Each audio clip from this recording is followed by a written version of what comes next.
hari igihe mwa ino minsi waba wiganyiye, hari igihe mwa ino minsi waba wihebye, ariko menya neza yuko Uwiteka akuri hafi. Musenge byonyine gusa, ujye umusaba ibyo ukeneye, Uwiteka arabiguhereza, kuko we ntabwo ajya yifuza yuko twateraguranwa. Ipfumbatura igipfunsi igahaza ukwifuza kw'ibibaho byose. Tugiye kuyoborwa n'ijambo ry'Imana n'umushumba w'itorero rya Charismatic Episcopal Church.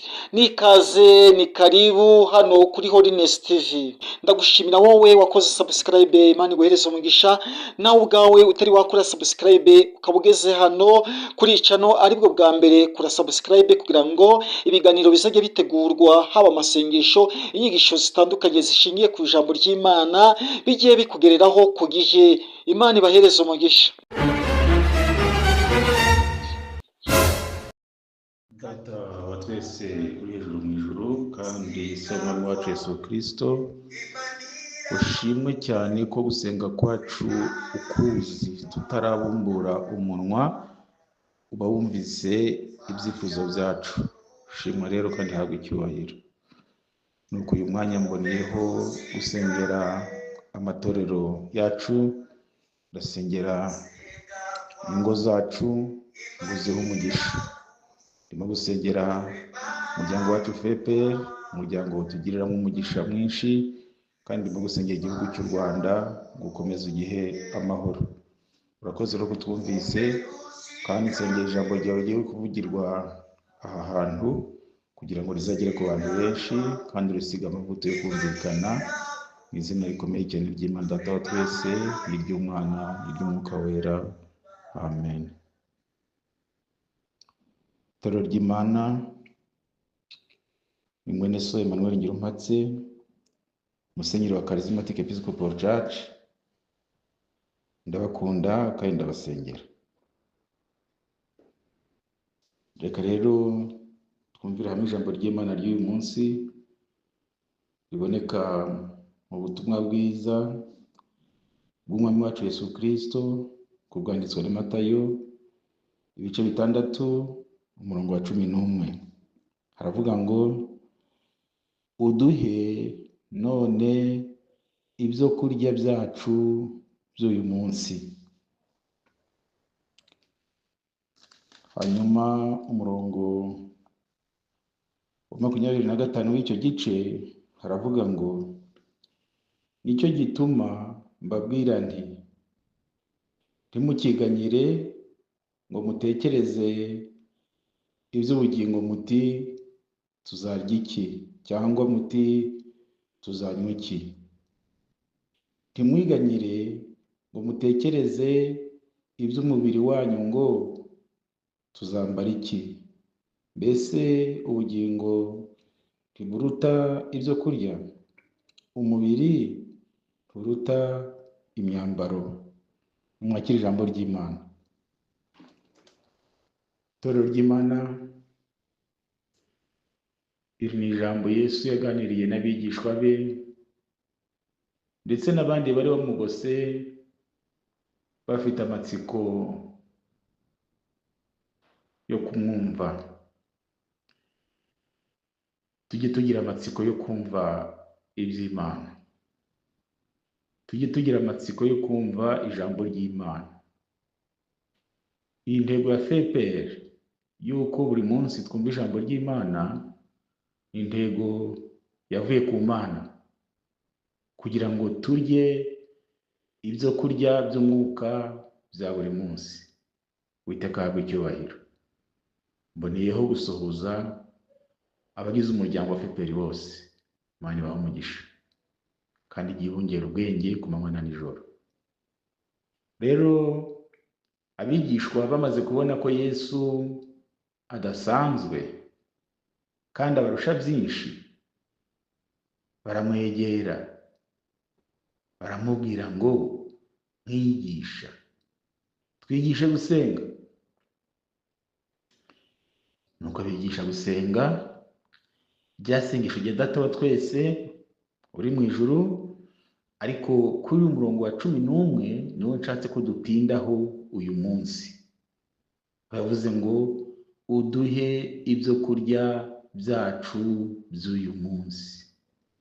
Ririya jambo rirakomeye cyane, rishatse kuvuga ko dukenera Imana buri munsi, bishatse kuvuga ko dukenera Imana buri saha, bishatse kuvuga ko Imana ihumbije gato twagira ibibazo. Ibyo kurya byacu by'uyu munsi ari byo duha by'uyu munsi. Wambaza utese abahunika ibigega n'abaswa? Oya, ntabwo ari abaswa, ariko ibyo bigega ushobora kubihunika ugacya byahiye byagurumanye, ndetse n'aya mafaranga ari ku makonte ushobora gucya ugasanga nta mwanya ufite wo kuyageraho, nayo ashobora gushya. Ibyo byose by'ejo ni iby'abejo, niko Yesu yavuze. Iby'ejo ni iby'abejo, ariko ashaka ko tumutekerezaho buri munsi, kuko ubugingo dufite ni ubw'ubu. Aka kanya ndimo kuvuga nibwo bugingo bwanjye. Amasaha akurikiraho ntabwo nyazi. Amasaha akurikiraho n'iminsi n'ibyumweru n'amezi n'imyaka njye simbizi, ariko Yesu ashaka ko tumutekerezaho uyu munsi. Umunsi wacu ni uyu, umunsi wacu ni uyu. Umugabo umwe Yesu yaramuhamagaye, aramubwira ati ngwino unkorere, ngwino ube umwigishwa wanjye. Nuko uwo mugabo aramusubiza ati, yari umusore, ngo mbabarire mbanze njye guhamba data. Yesu aramusubiza ngo oya, reka abapfuye bihambira abapfuye babo, wowe ndakubwiye ngo ngwino ukore umurimo wanjye, ngwino unkurikire. Mu muco w'Abayuda hari uko abasaza, abakecuru bagomba kuba hafi y'abahungu babo n'abana babo. Abo bahungu bari bafite inshingano mu muco w'Abayuda wo gufata neza ababyeyi babo kugeza igihe baviriye mu mubiri. Niyo mpamvu uriya musore yabwiye Yesu ngo mbabarire mbanze nite kuri papa, nzamushyingure, hanyuma rwose nzaza gukurikire. Muribuka aho Yesu yavuze ngo nta muntu ufashe isuka ureba inyuma ukwiriye ubwami bw'Imana. Nta muntu ufashe isuka ureba inyuma ukwiriye ubwami bw'Imana. Yesu aramubwira ngo reka abapfuye bazahambe bene wabo, ariko woweho ngwino unkurikire.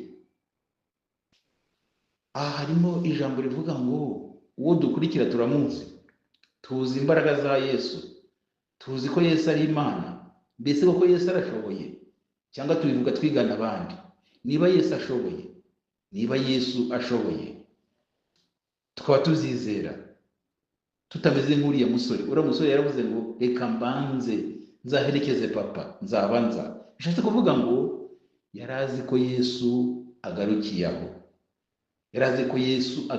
aho, ntabwo yari azi ko Yesu acunga ubuzima bw'abari mu isi bose.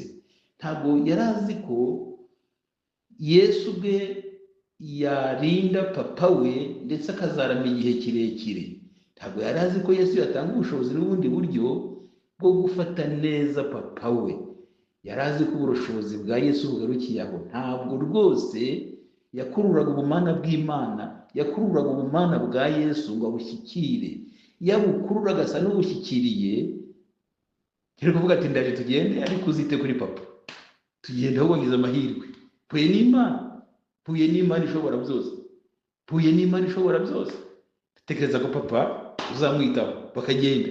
Ariko yaravuze ngo oya, reka mbanze njye kwita kuri data. None se itorero ry'Imana bangahe baducika tubareba kandi tubakunda, bangahe tubacika bavuye mu bitaro bikomeye tubareba kandi tubakunda, bangahe bava mu mahanga y'isi yose bakagaruka ari intumbi kandi baratanzweho amafaranga arenze ubwenge. Tugomba kumenya ngo niba Yesu yaraguhamagaye ngo umukorere, ni inyungu kuri wowe kumenyana n'Imana. Niba Yesu yaraguhamagaye ngo umukorere muri office iyo ari yo yose, menya ko ari umugisha kuri wowe.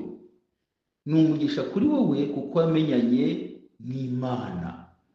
Umuntu witwa Mose yigeze gusaba Imana ikintu.